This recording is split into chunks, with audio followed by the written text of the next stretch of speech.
ఇశ్రాయేలు కాపరి విశ్వముని ఊపిరి, ఇశ్రాయేలు కాపరి విశ్వముని ఊపిరి.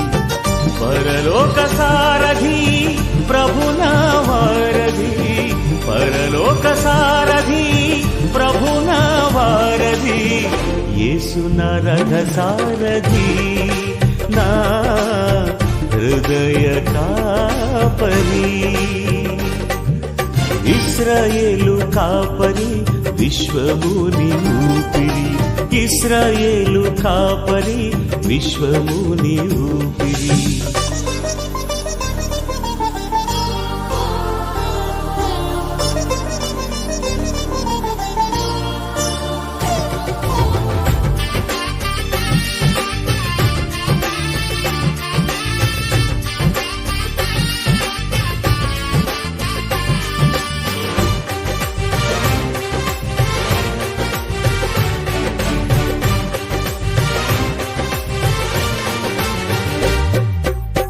బబులోను బానిస బంధాలు తెంచి, బాధలు లేని బ్రతుకునియా.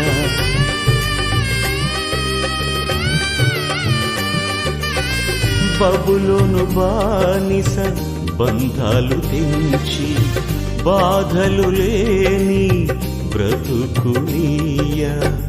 సిలువ కాటాలో శ్రమల కౌగిటిలో, సిలువ కాటాలో శ్రమల కౌగిటిలో, రక్తము కాచి రక్షణనిచ్చిన నా యేసయ్య, నీ రక్తము కాచి రక్షణనిచ్చిన నా యేసయ్య.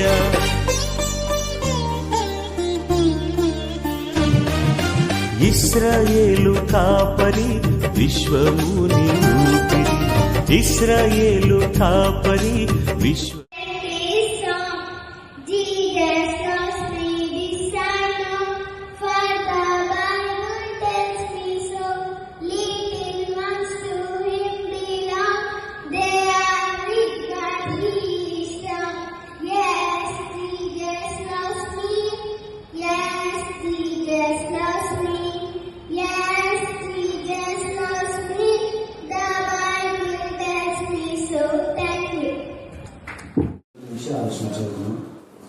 దేవుని పరిశుద్ధ గ్రంథం నుండి ఇర్మియా 40వ అధ్యాయం 1 నుంచి 6 చదువుకుందాం. రాజదేహ సంరక్షకుల అధిపతి అయిన నెబుకద్నెజరును యెరూషలేము నుండి యూదాలో నుండి బబులోనునకు చెరగా కొనుపోబడిన బందీ జనులందరిలో నుండి సంఖ్యల చేత కట్టబడిన ఇర్మియాను తీసుకొని రామాలో నుండి పంపివేయగా యెహోవా యుద్ధ నుండి అతనికి ప్రత్యక్షమైన వాక్కు, రాజదేహ సంరక్షకుల అధిపతి ఇర్మియాను అవతలికి తీసుకొని పోయి అతనితో ఇలాగ మాట్లాడాను. ఈ స్థలమునకు నేను ఈ కీడు చేసేదనని నీ దేవుడకు యెహోవా ప్రకటించను కదా. తాను చెప్పిన ప్రకారము యెహోవా దాన్ని రప్పించి చేయించాను. మీరు యెహోవాకు విరోధంగా పాపం చేసి ఆయన మాటలు వినకపోతే గనుక మీకు అది పట్టినది. ఆలకించుము. ఈ దినమున నేను నీ చేతుల సంఖ్యలను తీసి నిన్ను విడిపించుచున్నాను. నాతో కూడా బబులోనునకు వచ్చుట మంచిదని నీకు తోచిన ఎడల రమ్ము, నేను నిన్ను భద్రంగా కాపాడేదను. అయితే బబులోనునకు నాతో కూడా వచ్చుట మంచిది కాదని నీకు తోచిన ఎడల రావద్దు. దేశమంతటా నీకేమీ అడ్డము లేదు, ఎక్కడికి వెళ్ళుట నీ దృష్టికి అనుకూలమో, ఎక్కడికి వెళ్ళుట మంచిదని నీకు తోచునో అక్కడికి వెళ్ళుము. ఇంకను అతడు తిరిగి వెళ్ళక తడవు చేయగా రాజదేహ సంరక్షకుల అధిపతి అతనితో ఇలాగ చెప్పాను. బబులోను రాజు షాషాను కుమారుడైన అహీకాము కుమారుడు గెదల్యాను యూదా పట్టణముల మీద నియమించున్నాడు. అతని యుద్ధకు వెళ్ళుము.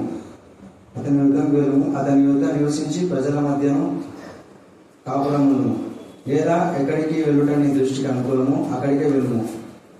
మరియు రాజదేహ సంరక్షకుల అధిపతి అతనికి భత్యమును బహుమానం ఇచ్చి అతని సాగనంపగా ఇర్మియా మిస్సాలో నుండి అహీకాము కుమారుడైన గెదల్యా యుద్ధకు వెళ్ళి అతనితో కూడా దేశంలో మిగిలిన ప్రజల మధ్య కాపురం ఉండేది. దేవుడి యొక్క పరిశుద్ధవాక్యం గురించినారు. నా తండ్రి ప్రియాంకం బట్టి నా తండ్రి అక్కడ ప్రవళికం బట్టి డాక్టర్ నా ప్రభ నా తండ్రి దేవ మీ నామంలో మీ రక్తంలో ప్రిస్కిరాన్ని కరుణాపీఠంలో ఎత్తిపడుతున్నాం. డాక్టర్ భావన నా తండ్రి మీ కరుణాపీఠంలో ఎత్తిపడుతున్నాం. డాక్టర్ బెస్సిని మీ కరుణాపీఠంలో ఎత్తిపడుతున్నా. ఈ దినమందు ఉపాధ్యాయులందరూ నా ప్రభా ఈ ప్రాంతంలో ఏకీభవిస్తున్నందుకు మేము స్థుతిస్తున్నాం, మహిమపరుస్తున్నాం, గణపరుస్తున్నాం, ఆరాధిస్తున్నాం. వెనాడే చికిత్సలు వేయిస్తున్నాం, గద్దించి పాదాలుగా బంధించమని ప్రార్థిస్తున్నాం. అనేక మంది నా తండ్రి 4th ఇయర్ మెడికల్ మా తండ్రి దేవా మరి నా తండ్రి ఆ బిడ్డలకు వచ్చినటువంటి ఆ యొక్క సమస్య ఎయిడ్స్ నామలో లయపరచమని ప్రార్థిస్తున్నాం. ఆపరేషన్ థియేటర్ లో అనేక మంది భయపడుతున్నారు నా తండ్రి మేము వింటున్నాం. వారికి మీరు ధైర్యం దయచమని ప్రార్థిస్తున్నాం తండ్రి. స్తోత్రం. పేషెంట్ చూసినప్పుడు కానివ్వండి దేవా నా ప్రభా నా తండ్రి మరి శవ పరీక్షకు వెళ్ళినప్పుడు కూడా నా తండ్రి బిడ్డలు మీరు ధైర్యపరచమని ప్రార్థిస్తున్నాం. ఎస్యా మీ జ్ఞానాన్ని వివేకం దయచండి తండ్రి. ఏ విధానంలో మా తండ్రి శవ పరీక్ష చేసి వారికి మంచి డాక్టర్స్ గా ఉత్తీర్ణత పొందడానికి భయం కలవరం అలజడి ఎయిడ్స్ నామలో లయపరచమని ప్రార్థిస్తున్నాం. ఆపరేషన్ థియేటర్ లో కూడా జ్ఞానాన్ని వివేకాన్ని మీ బిడ్డలు మీరు దయచేయమని ప్రార్థిస్తున్నాయి. స్తోత్రం. కలిగం తండ్రి కృప దయచేయండి, కృప దయచేయండి, కృప దయచేయండి, కృప దయచేయండి, కృప దయచేయండి. ఈ యొక్క మధ్యాహ్న కాల సమయంలో మా తండ్రి ఎంతమంది బిడ్డలైతే నా ప్రభా ఎగ్జామ్ రాయబోతున్నా వారందరికీ కూడా ఘనమైన విషయాన్ని ఇస్తున్నారు. మీ జ్ఞానం వివేకం ఇస్తున్నారు, ధైర్యం కలుగజేస్తున్నారు, మెమరీ పనులు కలుగజేస్తున్నారు. దేవ మరి చేపట్టుకొని వారిని రాయిస్తున్నారు. అందుకే మీకు వందనాలు స్తుతులు స్తోత్రం చెల్లించుకుంటున్నాం. ఈ మధ్యాహ్న కాల సమయంలో ప్రత్యేకించిన మా తండ్రి హైదరాబాద్ లో ఉన్న జైలు మీ జ్ఞాపకం చేసుకుని అందరం బలహీనత కొట్టిపోయింది తండ్రి. దేవ సహోదరి హేమలత మీరు జ్ఞాపకం చేసుకొని బిడ్డలు మీరు ఇచ్చిన స్వస్థపడి ఇంకా పూర్ణ స్వస్థ మీ రక్తం ఆమె నరంలో ప్రోక్షించమని ప్రారంభిస్తున్నా. ఈ మధ్యాహ్నం ప్రతి బిడ్డ సిల్వ విలువ తెలుసుకోవడానికి మీకు ప్రయత్నం. దేవ శిలలో మీ కాల్చిన రక్తం ఎప్పుడు వృధా కాదు తండ్రి. దేవ మీ రక్తం ద్వారా పాప క్షమాపణ మీరు ఇచ్చేదాడు, మీ రక్తం ద్వారా పాప శుద్ధి చేసేదాడు, మీ రక్తం ద్వారా విడుదల విమోచన ఇచ్చేదాడు తండ్రి. మీ యొక్క రక్తం ద్వారానే స్వస్థత, మీ రక్తం ద్వారానే ధైర్యం, మీ రక్తమే నా ప్రభావ నాకు తండ్రి మా జీవితంలో సమృద్ధిని కలుగజేసేది ప్రభా. స్తోత్రం దేవ మీకే స్తోత్రం, మీకే స్తోత్రం, మీకే స్తోత్రం, మీకే స్తోత్రం, మీకే స్తోత్రం. మీ రక్తమైన ఈ వాక్య నిబంధనను మా ప్రభా మేము నిబంధన కట్టుబడే విధంగా నిబంధనలో నా ప్రభా నా తండ్రి జీవించే విధంగా దేవుని ఉచితమైన కృప చొప్పున చక్కగా మరి ప్రాంతంలో ఎత్తి పట్టండి. ఈ సమయమందు చదవన లేఖన భాగం విన్నారు. ఇర్మియా జీవితంలో దేవుడు ఇచ్చిన మాటను నెరవేర్చి ఎంత గొప్ప అద్భుతం చేశాడో అది ఈ రోజు మనం నేర్చుకోబోతున్నాం. అందరూ లేచి నిలబడినట్లయితే ప్రార్థనలో నాతో పాటు ఏకీభవించండి. దేవుడు చేసిన మేళను బట్టి ప్రతిరోజు మనం స్తుతి చేయాలి. స్తుతి చేయడం సోమస్కారం కాబట్టి స్తుతులను ఎవరు నిర్లక్ష్యం చేయండి. Thank you, Father. Thank you, Father. Thank you, Father. Thank you, Father. Thank you, Father. Thank you, Father. Thank you, Father. Praise the Lord. Praise the Lord. Praise the Lord. Praise the Lord. Praise the Lord. Praise the Lord. Praise the Lord. Praise the Lord. Praise the Lord. నాయన మీకు ఎంతగానో వందనాలు స్తుతులు స్తోత్రం చెల్లించుకుంటున్నాం. అనేక మందికి మీరు ఇచ్చిన ఆత్మ ప్రేరేపణ బట్టి నా ప్రభా మరి మధ్యాహ్నం వేళ రాత్రి వేళ ప్రార్థనలో ఏకీభవిస్తున్న బిడ్డలు బట్టి మేము స్తుతిస్తున్నాం. దేవా వారి సెల్ ఫోన్ ద్వారా నా తండ్రి దేవా ఇచ్చిన వర్తమానం బట్టి మెసేజ్ అన్నిటి బట్టి కూడా మేము స్తుతిస్తున్నాం. దేవా బిడ్డకి ఇచ్చిన ఆశ, ఆసక్తి, తపన, తృష్ణను బట్టి మీకు వందనాలు స్తుతులు స్తోత్రం చెల్లించుకుంటున్నాం. దేవా ఎంతమంది క్రమంగా వాక్యం వింటున్నారు వారందరి జీవితాల్లో దేవా నా తండ్రి క్రమంగా ఆశీర్వాదాలు మీరు కుమ్మరింప చేయబోతున్నందుకు వందనాలు స్తుతులు స్తోత్రం చెల్లించుకుంటున్నాం. ఎంత వాక్యం చదువుతామో ఎంత వాక్యం వింటామో అంతగా మమ్మల్ని ఆశీర్వదించే దేవుడు తండ్రి. మా ఆత్మ వర్ధిల్లించిన కొలది అన్ని విషయాల్లో వర్ధిల్ల చేస్తానన్నారు. అలాగే మీరు వర్ధిల్ల చేస్తున్నారు. అందుకు కూడా మీకు వందనాలు స్తుతులు స్తోత్రం చెల్లించుకుంటున్నాం. ప్రత్యేక రీతిలో నా ప్రభా ఈ రోజు టెక్నికల్ నుంచి వచ్చినటువంటి నా ప్రభా సహోదరు నా ప్రభా సునీల్ నిరీక్షణ సజీవ మీరు జ్ఞాపకం చేసుకోండి. దేవా బిడ్డ 10th ఫస్ట్ క్లాస్ రావాలని ఎంతో ఆశతో కరుణాపీఠంలోకి వచ్చారు తండ్రి. దేవా మీ నామంలో మీ రక్తంలో మీ వాక్యమే శక్తివంతమై ఆవిడ జీవితానికి జ్ఞానాన్ని వివేకాన్ని దయచేయం కాక.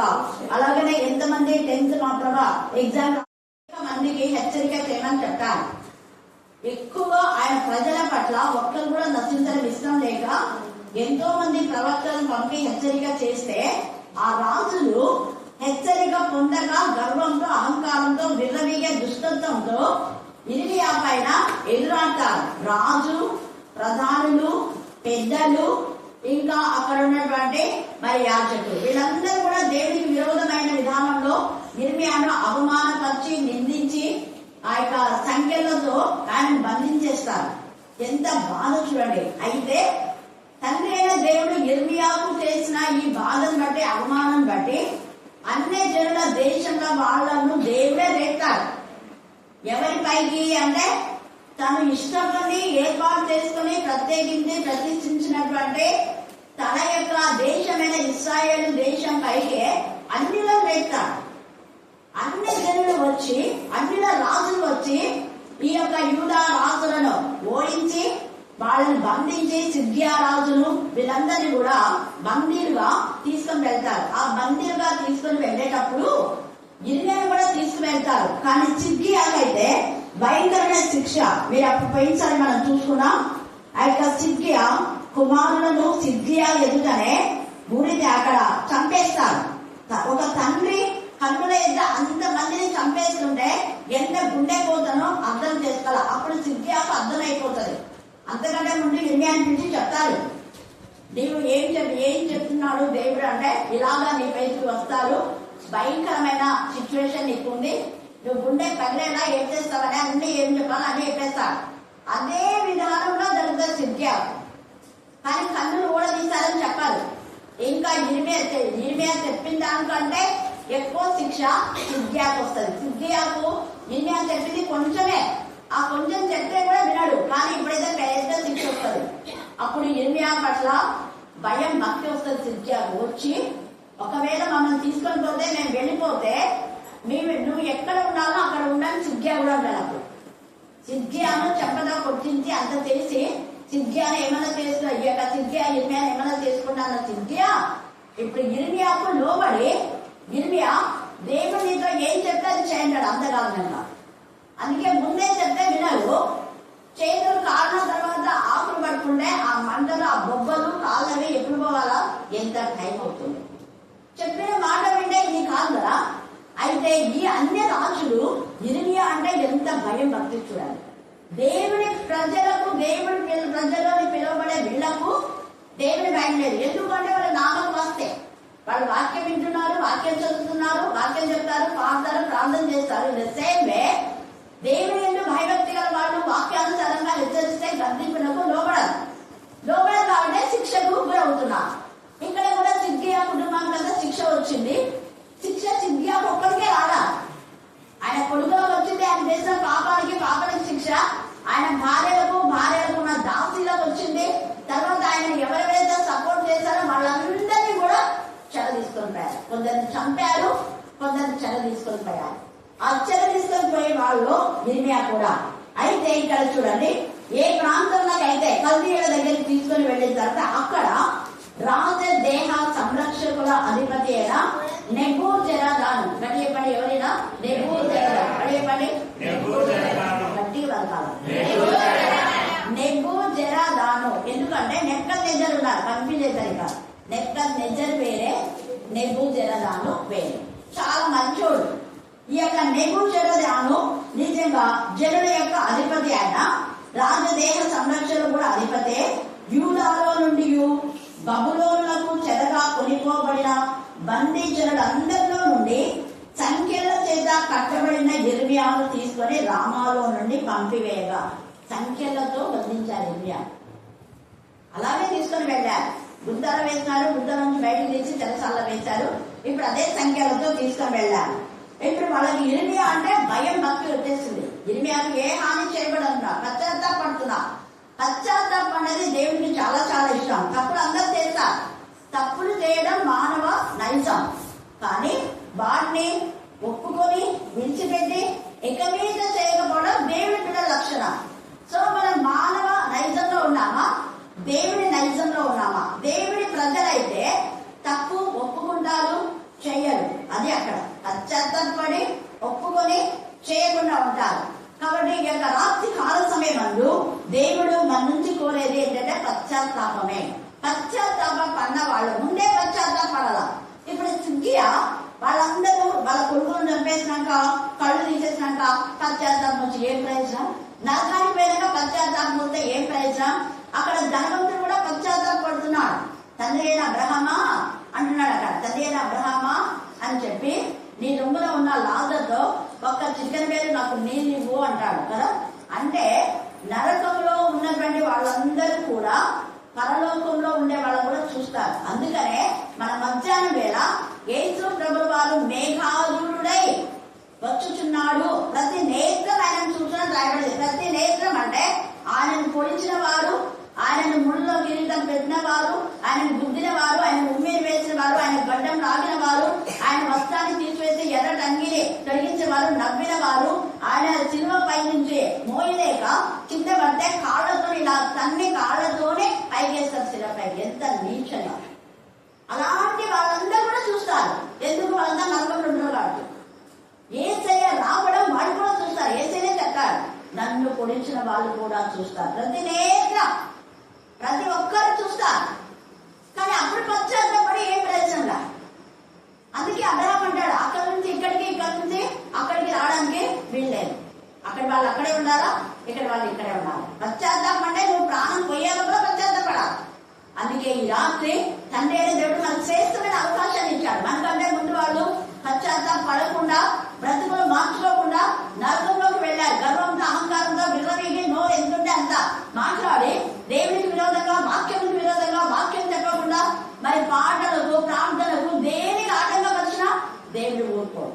జడ్జిమెంట్ ముందు దేవుడు నిలబెడతాడు. అప్పుడు ఇంకో ఇలాంటి తీర్పు వస్తుంది. ఒక్కరు చేసిన పాపానికి ఎంత మందికి శిక్ష వచ్చింది చూడాలి. కేవలం సిద్ధియా అవివేకానికి, సిద్ధియా గర్వానికి, సిద్ధియా అహంకారానికి, సిద్ధియా ఇర్మియా చెప్పిన మాట వినకపోయినందుకే ఆయన జనులే వల్ల ఇర్మియా ఆయన జనుల పక్షంగానే దేవుడు చెప్పమంటే చెప్పాడు. కానీ వీళ్ళు అన్నిలైనా వీళ్ళు భయపడి అక్కడ ఇర్మియా అంటున్నాడు చూడాలి. ఎంత చక్కగా, నాకైతే ఎన్నిసార్లు చదివాను ఆ మాట. యెహోవా యొద్ద నుండి అతనికి ప్రత్యక్షమైన వాక్కు, రాజదేహ సంరక్షకుల అధిపతి ఇర్మియాను అవతల తీసుకుని పోయి అతనితో ఇలాగూ మాట్లాడుతున్నాడ. ఇర్మియా, నిజంగా నువ్వెంత గొప్ప ప్రవక్తవో నాకు అర్థమైపోయింది. మేము అన్యులమైనా కూడా మా దేశం వాళ్లకు హాని చేయకుండా మాకు మేలు చేయాలని ఆశించి మీ వాళ్ళకు కూడా మేలు చేయాలని మీరు అనుకున్నారు. కానీ వాళ్ళు వినాలా. కానీ మాకు మేలు కలిసి కల్వీడి దగ్గరికి మీరు పోయి వారికి బాన్సులుగా ఉండండి అంటే మీ వాళ్ళు ఉండలేదు. అయితే నీ మంచి నేచర్ మాకు చాలా నచ్చింది. నువ్వు నిజంగా దేవుని యొక్క ప్రవక్తవే, నువ్వు నిజంగా దేవుని దూతలాగా ఇంకా ఎంత అన్నాడో అవన్నీ రాయడానికి ఇక్కడ గ్రంథాలు చాలు. అప్పుడు ఏమంటున్నాడంటే, ఈ స్థలమునకు నేను ఈ కీడు చేసేదనని నీ దేవుడకు యెహోవా ప్రకటించారు కదా. వాళ్ళ దేవుడు కాదు కదా, అందుకే నీ దేవుడు అని చెప్తున్నారు. నీ దేవుడని యెహోవా ప్రకటించాను కదా. ఏం ప్రకటించినాడో అదే కీడు వచ్చింది. నీ ఈ దేశం కంటే ఏ దేశంలో అంటే యూదులు ఉన్నటువంటి యూదా దేశంలోకే, యెరూషలేం ప్రాంతంలోకే, ఆయన ప్రత్యేకించి ప్రతిష్ఠించిన దేశంలోకే, ఆయనకు ఇష్టమైనటువంటి ఆ ప్రాంతంలోకే ఈ భయంకరమైన శిక్ష వచ్చింది. చూడండి, దేవుడు ఇష్టపడి కోరుకున్నాడు. కానీ దేవునికి వీళ్ళు ఇష్టంగా లేరు కాబట్టి ఆ ప్రాంతం వీళ్ళని బట్టి దేశం పాడైపోతుంది, వీళ్ళని బట్టి దేశం నాశనం అయిపోతుంది, వీళ్ళని బట్టి ఆ యొక్క ఉపద్రవం ఆ ప్రాంతంలో అక్కడ మందిరానికి వచ్చేసింది. అందుకనే ఇక్కడ అంటున్నాడు చూడాలి, కీడు దేవుడు ఏం చెప్పాడో అది జరిగింది. కీడు చేసిన ఇర్మియాని ఎప్పుడు కూడా నువ్వు మాకు కీడే చెప్తావు, కీడే మాట్లాడతావు అన్నారు. కానీ దేవుడు చెప్పమంది చెప్పకపోతే ఇర్మియా అంటాడు, దేవా నువ్వేం చెప్తే అది చెప్పాల్సిందే, నేను బారులో అన్నాడు ముందు. నేను చెప్పలేను, వాళ్ళు వినారంటే వాళ్ళు విన్నా వినకపోయినా నువ్వు చెప్పాల్సిందే. వాళ్ళు కొట్టే కొట్టించుకో, చెరసాల వేస్తే ఉండు, చెరసాల సంఖ్యలు వేస్తే వేయించుకో. అందుకే బురదలు వేసినా వేయించుకున్నాడు, సంఖ్యలు వేసినా కూడా వేయించుకున్నాడు. కానీ తర్వాత వాళ్ళ బతుకులు ఎలా తయారైంచడానికి ఈ రాత్రి కాలంలో దేవుని బిడ్డలను బాధ పెడితే వచ్చే నష్టం ఎంత, దేశమే అట్టుడిగిపోయింది. ఒక్క ఇర్మియాను బాధ పెట్టినందుకే, ఒక్క ఇర్మియా యొక్క మాట వినకపోయినందుకు. ఇర్మియా మాట దేవుని మాట, దేవుని మాట ఇర్మియా మాట. ఇర్మియా మాట్లాడుతున్నా దేవుడే మాట్లాడుతున్నా. దేవుని మాట నిర్లక్ష్యం చేసినందుకు కీడు వచ్చేసింది. వాళ్ళు అర్థమైపోయి వాళ్ళు అంటున్నారు, తాను చెప్పిన ప్రకారము యెహోవా దాన్ని రప్పించి చేయించను. మీరు యెహోవాకు విరోధంగా పాపం చేసి ఒక అన్యులు అంటున్నారు, చి మీరు యెహోవాకు విరోధంగా పాపం చేశారా, అన్యులైతే చిచ్చి అంటున్నారు.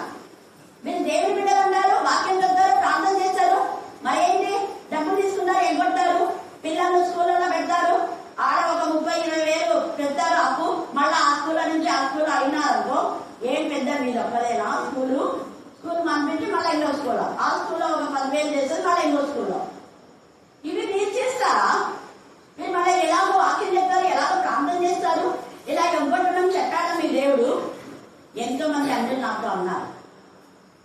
ఆ యొక్క లక్ష్మి కూడా ఎన్ని అప్పులు అక్కడ ఆమె దగ్గర అంట, మనల్ని చేసి లక్షలు ఉన్నాయంట. ఆమె ఎన్నిసార్లు చెప్తున్నాను ప్రాణం చేయించడానికి. ఎంత అవమానం చూడాలి. అందుకే ఇక్కడ అంటున్నాడు ఇక్కడ ఈ మాట తేజగా, మీ వాడి ఎంత నిజాయితీగా ఉండాలి. యెహోవా దేవుడు అంటే రోషం గల దేవుడు, దహించు అగ్ని. ఆయన ఏం కొత్త చేయలేదు కదా, మీకు అన్ని సమృద్ధిగా ఇచ్చాడు. సమృద్ధిగా ఇచ్చిన ఆ దేవుడి మాట వినక మీరు యెహోవాకు విరోధంగా పాపం చేసేదని ఒక అన్యులు మాట్లాడుతున్నారు. ఈ రాత్రి కాల సమయంలో అన్యులు ఇలాగా మీ పిల్లలు చేస్తున్నారంటే ఎంత సిగ్గుచేటు. చూడండి ఇక్కడ కూడా అదే అంటున్నారు, మీరు యెహోవాకు విరోధంగా చేశారు అంటున్నారు. తర్వాత చూడండి, ఆయన మాటలు వినకపోతే, ఒకటి యెహోవాకు విరోధంగా పాపం చేశారు. యెహోవాకు విరోధంగా అంటే యెహోవా అంటే ఎవరు? వాక్యమే. ఆదియందు వాక్యం లేదు, వాక్యం దేవుడే ఉంటాడు. వాక్యములకు మీరు విరోధంగా పాపం చేశారు. వాక్యములకు ఎవరైతే విరోధంగా చేస్తారో వాళ్ళని అస్సలు దేవుడు క్షమించాలి. పరిశుద్ధాత్మకి విరోధమే. ఆదియందు వాక్యము, వాక్యం దేవుడే ఉండేది. ఆ యెహోవాకు వాళ్ళు విరోధం చేశారు. తర్వాత ఏమంటున్నారు చూడండి ఎంత ఇదిగా, ఆయన మాటలు వినకపోతే, ఆయన మాటలు వినకుండా ఆటంకం కలిగినాయి కనుక మీకు ఈ గది పట్టింది. ఈ గది ఎందుకు వచ్చింది అంతేం చేసుకోండి. ఎవరెవరికి గది పట్టిందో వాళ్ళే మాట చెప్పండి. మీకు ఈ గది పట్టడానికి కారణం ఏదో తెలుసా? యెహోవా మాట నిర్లక్ష్యం చేశారు. మీరు దేవుడితో చేసిన నిబంధనలు మీరు మీరారు. దేవుడితో చేసిన నిబంధనలు మీరు ఎప్పుడైతే మీరుతారో అప్పుడే మీకు ఈ గతి పట్టింది. ఈ గతి పట్టడానికే ఈ రాత్రి మీకు ఈ గతి పట్టిందేమో. వాక్యం వింటున్న ప్రతి ఒక్కరు మీ గతి స్థితి ఏంటో అర్థం చేసుకోండి. ఎందుకు ఈ గతి వచ్చింది, ఎందుకు ఈ గతి? నిజంగా దేవుడికి నేను లోపడలేదేమో, వాక్యంతో లోపడలేదేమో, చెప్పిన మాట వినలేదేమో, చెప్పిన వాళ్ళనే మనం బాధ పెట్టామో, చెప్పిన వాళ్ళనే మనం తిరస్కరించామేమో అని ఆత్మ పరిశీలన చేస్తారు. ఒక అన్యుడు మాట్లాడుతున్నాడు ఇర్మియాతో. అప్పుడు ఇర్మియా కూడా అంటాడు, అవును నేను ఎంతో చెప్పాను, వీళ్ళు ఈ శిక్షకు రాకూడదని. ఓ ఎన్ని బాధలు పెట్టినా కూడా వాళ్ళు చెప్తూనే ఉన్నాను, మీరు ఇలా చెయ్యొద్దు చెయ్యొద్దు చెయ్యొద్దు, మీకు అపజయం వస్తుందంటే నాకు అపజయం వస్తుంది అంటారా అని ఇలాగే అన్నారు. ఏం చేయాలని నేను వాళ్ళనుకుంటా అని ఇర్మియా ఎన్నో అక్కడ జరిగింది. అయితే అప్పుడు అంటున్నాడు కదా 4వ వచనంలో, ఆలోచించుము ఈ దినమున నేను నీ చేతుల సంఖ్యలను తీసి గట్టి అవుతున్నా. హల్లెలూయా హల్లెలూయా చెప్పండి దేవుని సుందరి దేవుని నామములకు మహిమ కలుగు గాక. ఆయన ప్రజలు ఆయన సంఖ్యలు వేశారు, అన్యులు సంఖ్యలు తీశారు. అందుకే ఆయన వాక్యంలో ఆదరణ చేస్తే అన్యులు భయపడి వస్తున్నారు మందిరానికి, కర్ణాపీఠానికి. హల్లెలూయా హల్లెలూయా. అనేక మంది అన్ని జనులకు దేవుని భయం వచ్చేసింది. అనేక మంది యూతులు దేవుడు మార్చుకుంటున్నారు.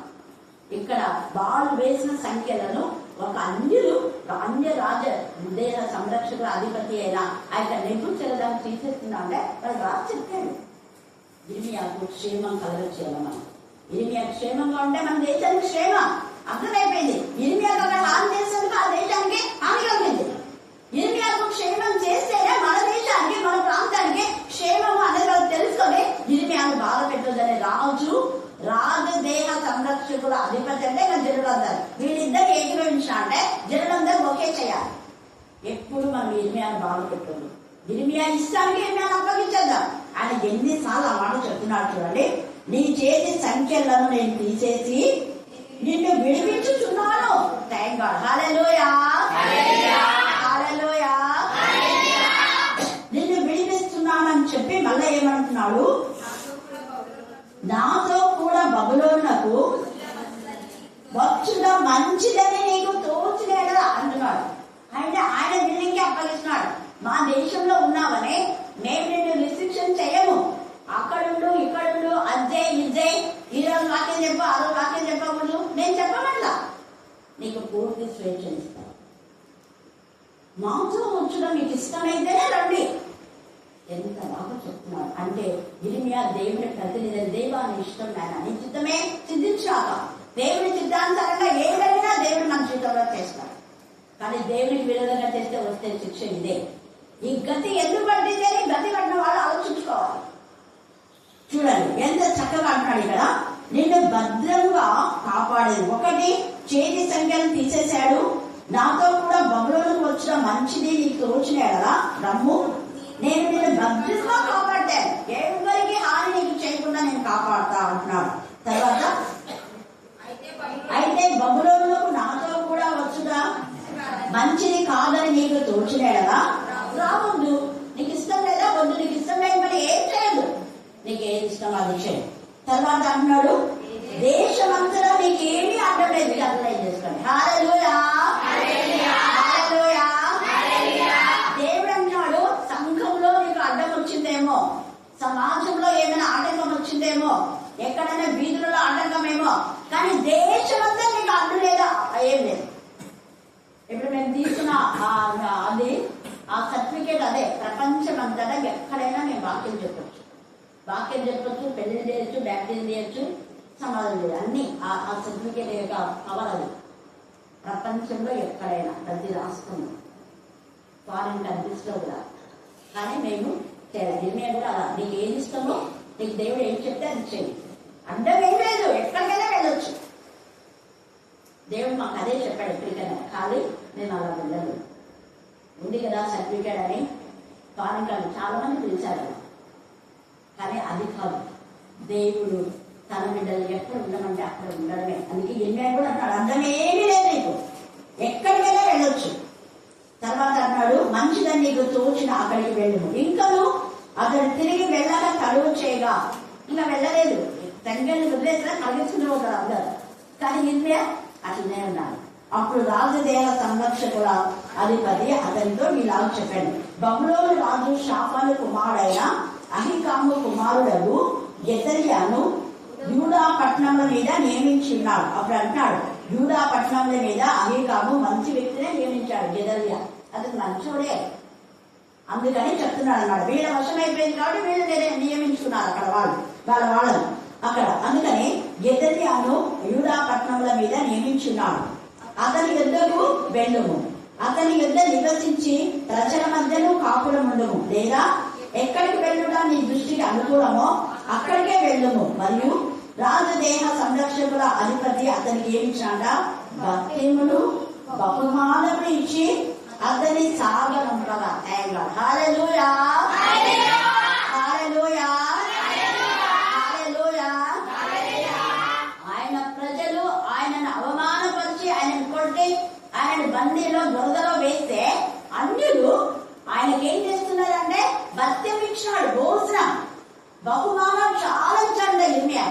అంటే ఇర్మియా చచ్చిపోయే వరకు అవి తక్కువ లేకుండా బహుమానాలు ఇచ్చాడు, తర్వాత భత్యం ఇచ్చాడు. వాళ్ళైతే భోజనం కూడా పెట్టగా ఆకలితో చచ్చేలా చేశాడు ఇర్మియా.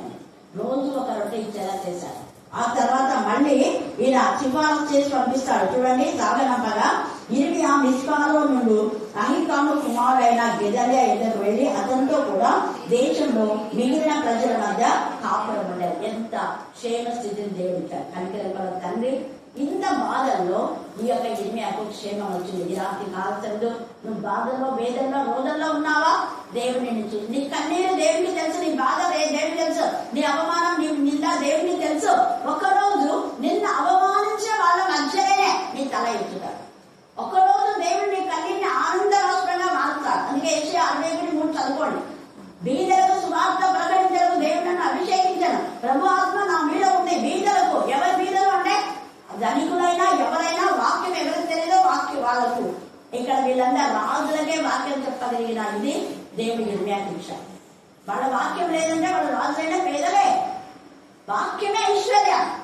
కాబట్టి పేదలు అనే మాటలో అర్థం ఏంటంటే తిండి తినడానికి లేని వాళ్ళని కాదు, వాక్యం లేని వాళ్ళ పేదవాళ్ళు, వాక్యం ఉండే వాళ్ళే ఐశ్వర్యవంతులు. హల్లెలూయా, హల్లెలూయా, హల్లెలూయా. కాబట్టి అధ్యాయం అంతా పశ్చాత్తాపం కలవాడికి దేవుడు ఆశీర్వాదాలు ఇస్తారు. అలాగనే తన యొక్క మాటను బట్టి ఎన్ని బాధలు పోల్చుకున్నా ఒకరోజు మనకు క్షేమ స్థితిని, నెమ్మదిని దేవుడు ఖచ్చితంగా కలుగ చేస్తాడని నిరీక్షణతో దేవుడు మనకు అప్పగించిన పని మనం నమ్మకంగా చేయాలి. అలాగే 2వ రాజులు 19 1-4 మీరు చదువుకుంటే హిజ్కియా ఈ యొక్క దేశంకి ఇలా రాబోతుందంటే ఒక రాజు ఉండి బట్టలు చించుకొని గోనె పట్ట పంచుకొని అన్ని రాజులు అవమానంగా మాట్లాడితే ఎంత కుంగిపోయాడో. కుంగిపోయి దేవుడికి మొదలుపెట్టుకున్నాడు. దేవా వాళ్ళు ఏమేమన్నారో నువ్వు విన్నావు కదా. దేవుడు చెప్పాడు ఎవరెవరైతే హిజ్కియాని బాధ పెట్టారో వాళ్ళందరికీ శిక్ష వచ్చేస్తుంది దేవుని సన్నిధి నుంచి.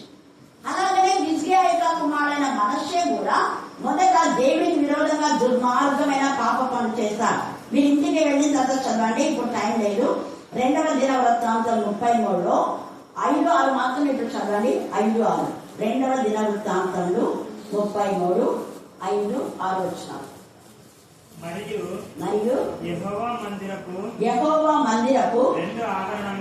2 ఆవరణములలో చూడండి, మనష్షే హిజ్కియా కొడుకు ఎంత నీచంగా దేవుని మందిరం పెట్టాడు. ఆకాశ నక్షత్రాలను పెట్టాడు. బలిపీఠం కట్టించను. బెన్హిన్నోము లోయ యందు అతడు తన కుమారులను అగ్నిలో కూడా దాటిస్తాడు. అది ఎంత కేయం! ఇలాంటి కాలంలో దేవుని ప్రజ ఏంటి, యూదా వంశమై ఉండి దేవుని ఏర్పాటు చేసుకున్నటువంటి వాళ్ళై ఉండి అన్ని మతాచారాలు మరి అనుసరిస్తున్నాడు మనష్షే. ఇంకా అక్కడ చదివితే దేవునికి ఇష్టంగా లేక దుర్మార్గ పనులు చేస్తాడు. అందుకని దేవుడు ఏం చేస్తాడంటే భయంకరంగా శిక్షిస్తాడు. శిక్షించినప్పుడు పశ్చాత్తాపడి దేవునికి మొరపెట్టుకుంటాడు. 10-13 చదివితే ఈ యొక్క మనష్షే దేవునికి మొరపెట్టుకుంటే దేవుడు మరలా మనష్షేను కాపాడతాడు. చెరసాలలోకి తీసుకువెళ్తారు. అన్య రాజులు వచ్చి అతన్ని ఓడించి అతన్ని బందీగా చేసి చెరసాలలో పడినప్పుడు దేవునికి పశ్చాత్తాపడతాడు. మనష్షే పశ్చాత్తాపం ఈ రాత్రి ఉండే నీకు ఆశీర్వాదమే. పశ్చాత్తాపం లేకపోతే రావాల్సిన శిక్ష వస్తుంది. మనష్షే పశ్చాత్తాపన్నాడు. అలాగే హిజ్కియా పశ్చాత్తాపన్నాడు. తాను చేయదన్న కీడు చేయక మారాడు. యోనాలో కూడా రాజు, పశువులు, భార్యలు, పిల్లలు, తల్లులు అందరూ పశ్చాత్తాపన్నారు. తాను చేయదన్న కీడు చేయక మారాడు. కాబట్టి ఈ రాత్రి కాలశంలో కనికరమ తండ్రి అనుకున్నాడు. ఆయన కనికరానికి మన జీవితాలు సమర్పించుకున్న దేవుడు ఈ లేఖన భాగం దేవుడి నుంచి ఆశీర్వదించుగాక. ఆమేన్, ఆమేన్, ఆమేన్. సహోదరి రోజు మరి మనందరం అయా మీరు చేసిన కప్పులు పొరపాటు క్షమించిన మధ్యాహ్న కాసాను. అయా మరి నా తండ్రి రాకడ గురించి మాతో మాట్లాడారు. పదవానికి స్థుతిస్తుంది.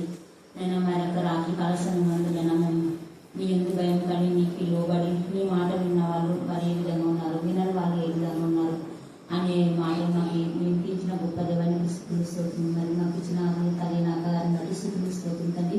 మరి ఆమె నోటిని దూరంగా వాడుకొని మా అందరితో మాట్లాడుతున్న దేవానికి స్థుతిస్తుంది. నీ వాక్యంతో మరి బలపరుస్తున్న నీ వాక్యమే మా పాదంలో దీపం. దేవా నీ వాక్యమే మాకు నెమ్మదినిస్తుంది. ప్రభానికి స్తోత్రం. నీ వాక్యమే మాకు రక్షణ ఇస్తుంది. ప్రభా నీ వాక్యమే మమ్మల్ని అందరినీ పాపం నుండి వినడం విడిపిస్తుంది. దేవానికి స్తోత్రం. వాక్యమై ఉన్న దేవానికి కూడా దీవించి ఆశీర్వదించమని ఇక్కడ చేరిన ప్రతి ఒక్కరిని కూడా అయా విన్న వాక్యం మా హృదయం నీరు కట్టి ఫలింపచ్చమని నజరేయుడైన